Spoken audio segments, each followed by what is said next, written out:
Xa coñecemos o detalle o programa de actividades que o Concello de Pontevedra prepara para estes meses de xullo, agosto e setembro. Unha programación que se presenta acompañada dun lema que é toda unha declaración de intencións. Verán un tempo para gozar. Non exageramos cando dicimos que o verán de Pontevedra é un verán único e que, bueno, eu desconozco ningunha cidade do país no que se poida topar un verán tan particular como este, porque falamos de un abanico de actividades que teñen por obxectivo emocionar e sorprender a todos os pontevedreses e aos que nos visitan, non?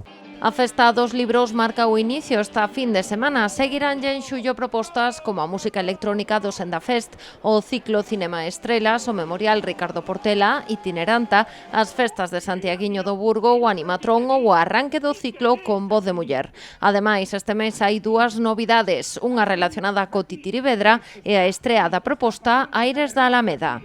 Titirivedra, que este ano ten unha novidade, que vai haber tamén Titirivedra para adultos.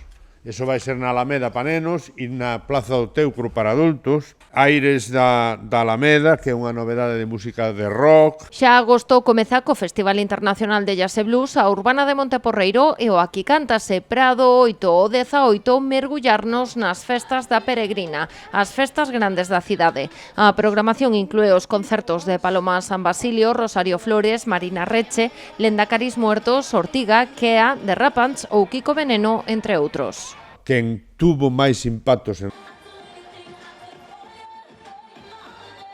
Basilio nin foi, senón que foron dous grupos galegos, concretamente, os The Rapants e Ningures, non? O cual, para nós, é unha gran satisfacción, non? Históricamente, sempre mantivemos nas festas da Peregrina unha participación activa, importante, da música galega, non? A Festa do Demo ou a Feira Franca este ano dedicada ás meigas son outras das citas que prolongan as festas do verán pontevedrés ata o mes de setembro. Cada vez se amplía máis toda a oferta e se descentraliza, non? Pero que, en todo caso, a característica é que cando ves a Pontevedra sempre hai algo, non? A esta programación totalmente gratuita súmanse as iniciativas privadas que complementan a proposta do Concello. Son o concerto de Jennifer López e o Festival Big Sound en xullo e o Festival Río Verbena no mes de agosto.